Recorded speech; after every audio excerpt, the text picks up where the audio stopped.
Calmer ses émotions, c'est souffler sur le chaos et constater qu'au final, c'était que du vent.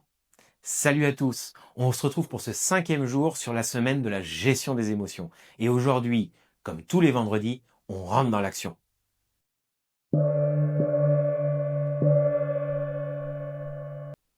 Rester zen quand tout explose autour, ça ressemble souvent à une blague cruelle. Une petite contrariété, une remarque qui pique, une pression imprévue, et bim, votre cerveau y parie immédiatement en freestyle émotionnel. Vous êtes submergé, débordé, bref, complètement largué.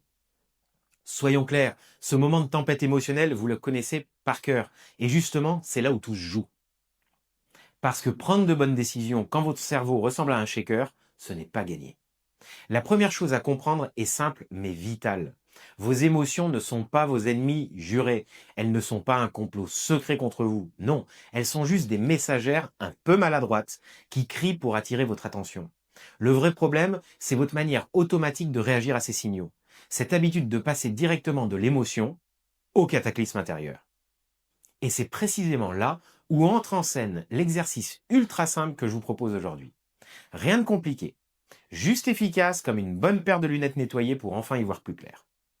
Alors voici exactement ce que vous devez faire. Prenez juste 2 minutes, pas plus. Fermez les yeux. Inspirez profondément par le nez en comptant jusqu'à 4. Bloquez l'air pendant 4 secondes. Et expirez lentement par la bouche pendant 6 secondes. Et restez les poumons vides pendant 2 secondes. Je répète. On inspire profondément, on bloque pendant 4 secondes, on expire par la bouche pendant 6 secondes et on reste les poumons vides pendant 2 secondes. Et on répète ça 5 fois tranquillement. Alors, pourquoi ça marche? Parce que ce rythme précis active directement votre nerf vague, alias le frein à main naturel de votre système nerveux. En clair, ça calme tout de suite votre agitation intérieure. Votre cerveau, il est enfin détendu et il peut reprendre ses fonctions normales. Parce que quand on a une émotion qui est très forte, votre cerveau est bloqué et vous ne pouvez pas réfléchir dans ces moments. C'est pour ça que quand vous avez une personne qui devant vous est en crise émotionnelle, en tremblement, en cris, en pleurs, la regarder en lui disant « Mais qu'est-ce qui se passe? Explique-moi, allez calme-toi » va servir à rien.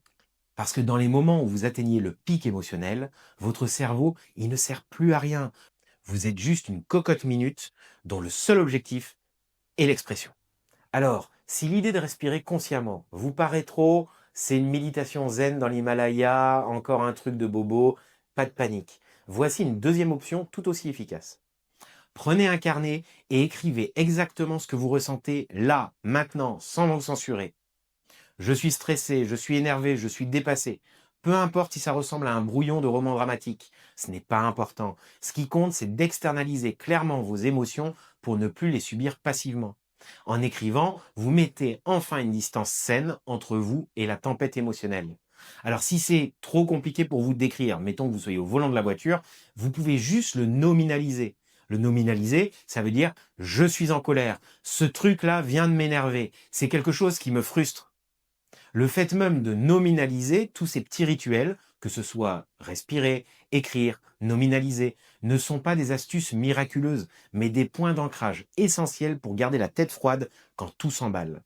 Ce sont des rappels concrets que vous avez le droit de ralentir, de respirer et de gérer calmement ce qui vous arrive. À chaque fois que vous prenez cet espace, vous reprenez le contrôle total de votre cerveau. Cependant, le reprendre, c'est bien, mais ça va être important à un autre moment d'exprimer cette émotion et comme on l'a vu hier, de vous connecter à elle en lui parlant et en lui demandant de quoi elle a besoin. Car je vous le rappelle, une émotion, elle est là juste pour vous avertir qu'il y a quelque chose qui n'est pas OK. Donc la régulation émotionnelle, c'est ce qu'on vient de voir. C'est pas une potion magique, mais la compétence fondamentale qui différencie ceux qui subissent leur vie et leurs émotions de ceux qui la choisissent pleinement. Alors la prochaine fois que l'émotion monte, ne partez pas en courant. Accueillez-la calmement, respirez avec elle, écrivez-la, nominalisez-la. Faites simplement quelque chose de différent de d'habitude. Vous verrez, très vite la clarté revient, parce que voici la vérité brutale et libératrice. Un cerveau calme est 100 fois plus efficace qu'un cerveau en panique. C'est dans ce calme que vous pouvez enfin voir clair, décider juste et agir en confiance. Allez, arrêtez de fuir la tempête émotionnelle, apprenez à la gérer avec ces exercices simples mais puissants, parce que c'est exactement dans cette maîtrise que se trouve votre véritable puissance personnelle. On respire. Allez, demain on va voir ensemble comment ça se passe quand c'est le bazar au niveau des émotions. À demain.